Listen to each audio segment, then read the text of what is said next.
प्यारे छात्रों, आज इस वीडियो में हम आप लोगों को मैट्रिक का साइंस का फिजिक्स का जो इम्पोर्टेंट ऑब्जेक्टिव क्वेश्चन है वह इसमें इंक्लूड किए हुए हैं। हम आप लोगों को फिजिक्स केमिस्ट्री बायो जो है वह अलग अलग करके सभी विषयों का प्लस सोशल साइंस का भी हम ऑब्जेक्टिव क्वेश्चन, सब्जेक्टिव क्वेश्चन और लॉन्ग क्वेश्चन भी देंगे, जो आपको इस बार की एग्जामिनेशन के लिए बहुत ही ज़्यादा उपयोगी होगा और बहुत अच्छे मार्क्स आप लोग इसको देखेंगे तो ला सकते हैं। चलिए तो हम लोग देखते हैं। फिजिक्स का पहला क्वेश्चन है कि समतल दर्पण की फोकस दूरी होती है तो वह किस पर होती है? अनंत पर होती है। यदि किसी वस्तु को एक दर्पण के सामने निकट रखने पर प्रतिबिंब सीधा बने किंतु दूर रखने पर उल्टा प्रतिबिंब बने तो वह दर्पण कौन सा होगा? तो वह दर्पण अवतल दर्पण होगा। यदि ये किसी अवतल दर्पण द्वारा आभासी सीधा तथा आवर्धित प्रतिबिंब बनता है, वस्तु की स्थिति क्या होगी? माने किस जगह रखने पर यह बनेगा? तो ध्रुव फोकस के बीच रखा जाएगा, ध्रुव और फोकस के बीच रखा जाएगा तो ऐसा प्रतिबिंब बनेगा। संयुग्मी फोकस संभव है केवल अवतल दर्पण में ही संभव है। किसी 10 सेंटीमीटर फोकस दूरी वाले अवतल दर्पण के सामने 20 सेंटीमीटर की दूरी पर एक वस्तु रखी है तो वस्तु का प्रतिबिंब होगा। वस्तु का कैसा प्रतिबिंब होगा? तो वस्तु का दर्पण के वक्रता केंद्र पर वस्तु का जो प्रतिबिंब होगा दर्पण के वक्रता केंद्र पर बनेगा, दर्पण के वक्रता केंद्र पर बनेगा।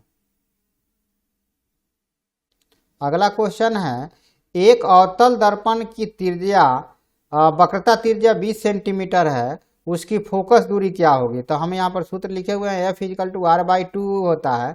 चूंकि यहाँ पर वक्रता त्रिज्या दिया हुआ है तो ये R का आधा हो जाएगा अर्थात 10 सेंटीमीटर, और यह चूंकि जो है अवतल दर्पण है इसीलिए धनात्मक होगा। अवतल दर्पण में धनात्मक प्रतिबिंब बनता है।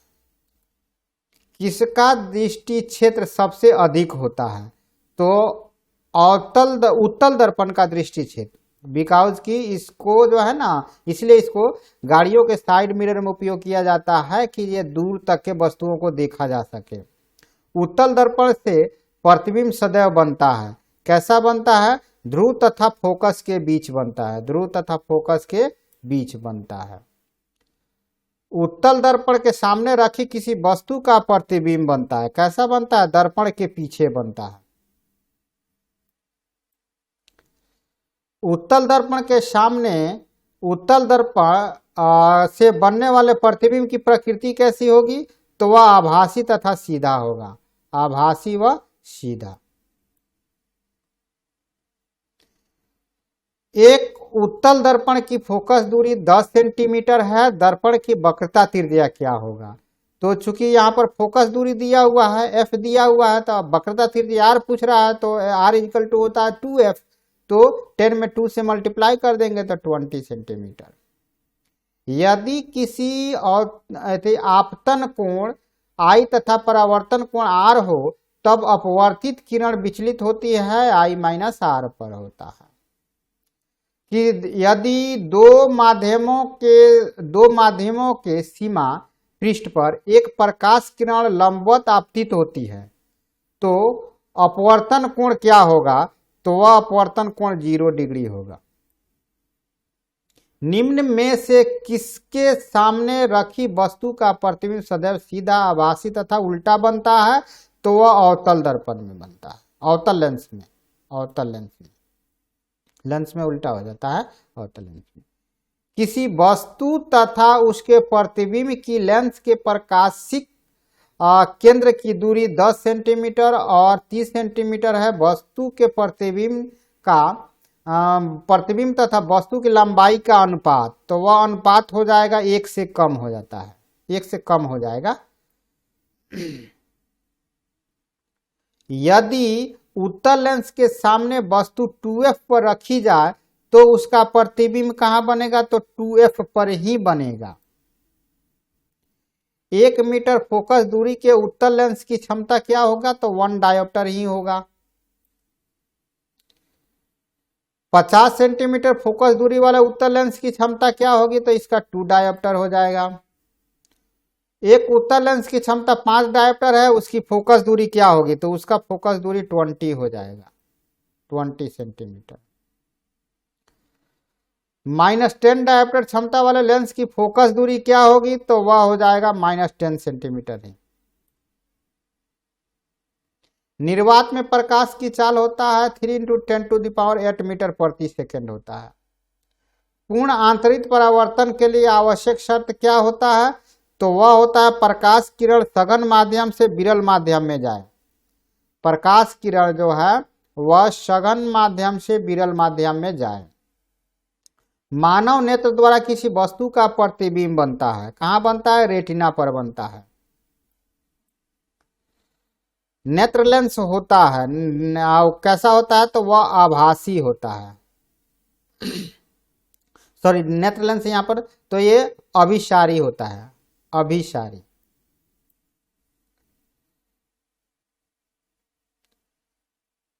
स्वस्थ आंख के लिए दूरबिंदु पूछ रहा है तो दूरबिंदु अनंत होता है। स्वस्थ आंख के लिए स्पष्ट दृष्टि की न्यूनतम दूरी होती है, या फिर स्वस्थ नेत्र की निकटतम बिंदु होता है, या फिर स्पष्ट दृष्टि की न्यूनतम दूरी होता है। इस तरह से कभी भी मतलब कोई क्वेश्चन ये करके पूछ सकता है। तो वह 25 सेंटीमीटर होता है। निकट दृष्टि दोष से पीड़ित व्यक्ति का दूरबिंदु स्थित होता है, कहाँ होता है? तो वह अनंत से कम दूरी पर होता है, अनंत से कम दूरी पर होता है। दूरदृष्टि दोष के कारण प्रतिबिंब बनता है, कहाँ बनता है? तो वह बनता है रेटिना के पीछे। विद्युत आवेश का मात्रक होता है, कूलम होता है। एम्पियर सेकेंड मात्रक है, किसका? आवेश का है।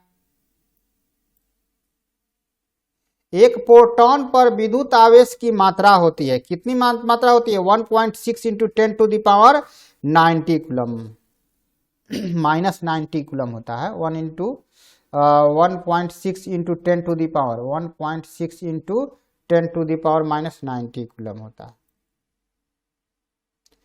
विद्युत धारा का एसआई मात्रक होता है, एम्पियर होता है।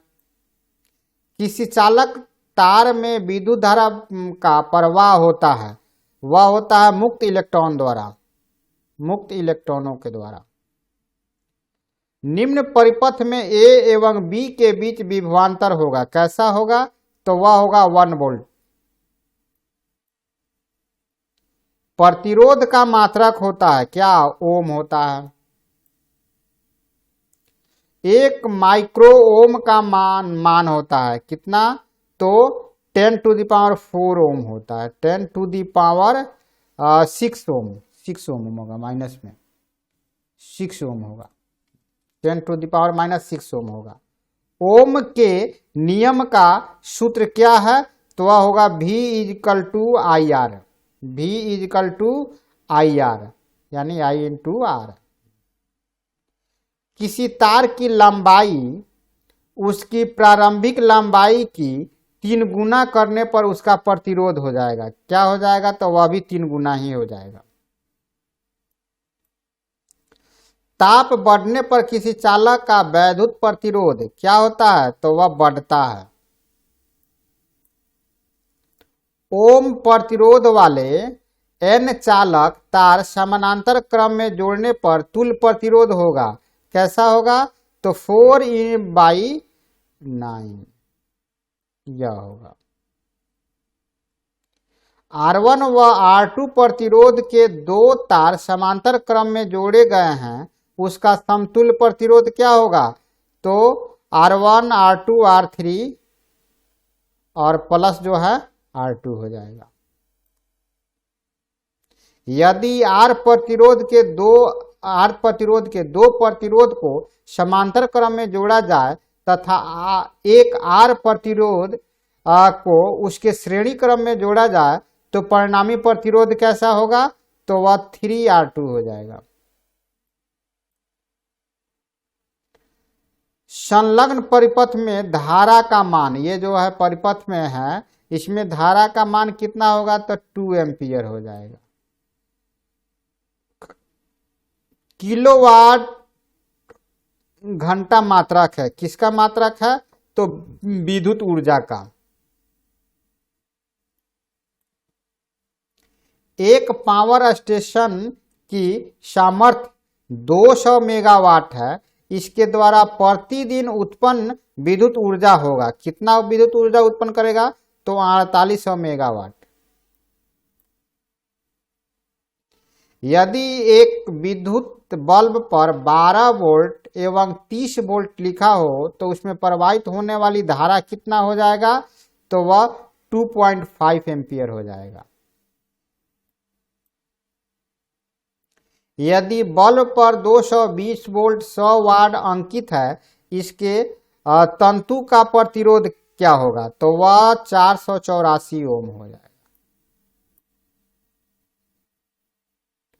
विद्युत ऊर्जा की इकाई मात्रक होती है कि, या फिर ऐसे पूछा जा सकता है कि बिजली के घरेलू उपयोग के लिए न्यूनतम मूल्य इतना प्रति यूनिट है, तो यह यूनिट है। वह क्या यूनिट होगा? तो वह होगा किलोवाट प्रति घंटा। 1 किलोवाट घंटा में जूल की संख्या होगी कितना? तो 3.6 इंटू 10⁴ होगा। 3.6 इंटू 10⁴ होगा। 3.6 इंटू 10⁶ होगा। यह होगा।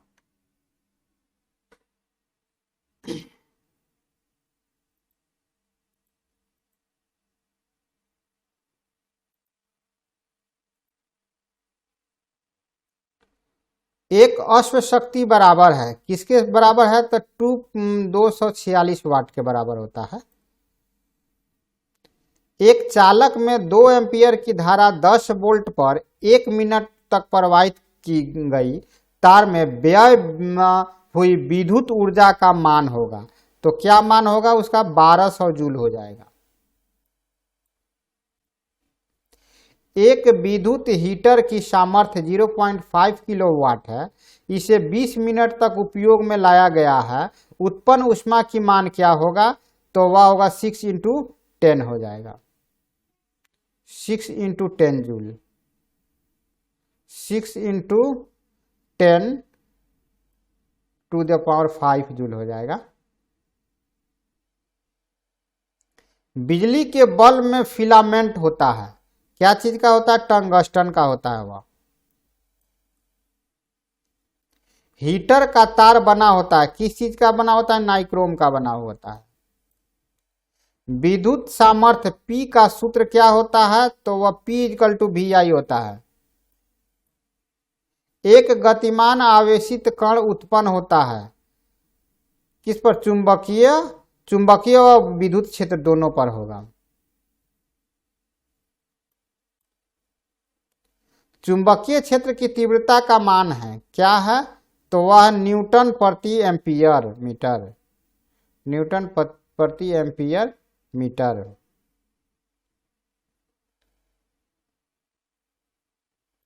टेस्ला। कौन सा चुंबकीय क्षेत्र का मात्रक नहीं है? तो इसमें चुंबकीय क्षेत्र का मात्रक पूछ रहा है कि कौन सा चुंबकीय क्षेत्र का मात्रक नहीं है? तो न्यूटन एम्पियर। न्यूटन एम्पियर ये जो है ना, चुंबकीय क्षेत्र का मात्रक नहीं है। वेबर किस राशि का मात्रक है? तो ये चुंबकीय फ्लक्स का होता है।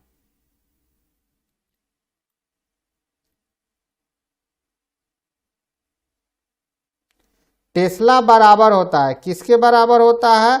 तो 1 वेबर प्रति मीटर स्क्वायर का। चुंबकीय क्षेत्र में गतिमान आवेश पर लगने वाले बल की दिशा ज्ञात की जाती है। किससे ज्ञात किया जाता है? फ्लेमिंग के बाएं हाथ के नियम से। फ्लेमिंग के बाएं हाथ के नियम से। एक इलेक्ट्रॉन वेग से एक समान चुंबकीय क्षेत्र B के लंबवत गति कर रहा है, इलेक्ट्रॉन पर लगने वाला बल होगा, क्या होगा? तो वह होगा हाथ के नियम से। एक इलेक्ट्रॉन जो है ये होगा, एक इलेक्ट्रॉन वेग से एक समान चुंबकीय क्षेत्र B के लंबवत गति कर रहा है, इलेक्ट्रॉन पर लगने वाला बल वह क्या होगा? EVB हो जाएगा। किसी धारावाही चालक में बहने वाली धारा I और लंबाई हो तो लंबवत B तीव्रता वाला चुंबकीय क्षेत्र में रखा गया है, उस पर लगने वाला बल क्या होगा? तो IBL हो जाएगा।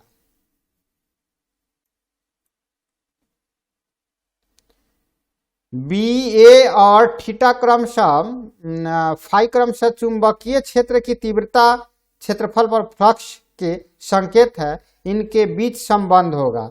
तो क्या संबंध होगा? Phi equal to B into a हो जाएगा।